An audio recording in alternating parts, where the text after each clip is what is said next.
Hello everyone, virtual study হাবে সকলকে স্বাগত।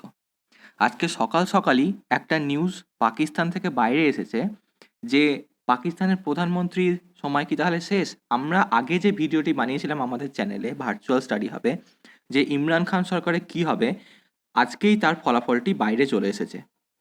ভিডিওটি শেষ অবধি দেখুন পুরো বিষয়টি জানতে হলে।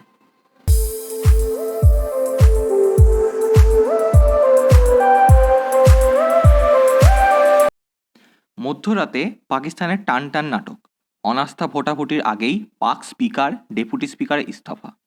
মেয়াদ শেষ হওয়ার আগেই পাকিস্তানের প্রধানমন্ত্রী ইমরান খান সরকারের পতন, অনাস্থা ভোটে পরাজয় ইমরান সরকারের। এই প্রথমবার হলো যে অনাস্থা ভোটে অপসারিত হলেন পাকিস্তানের কোনো প্রধানমন্ত্রী। এর আগে কোনো প্রধানমন্ত্রী পাকিস্তানে কিন্তু অনাস্থা ভোটে অপসারিত হতে হয়নি।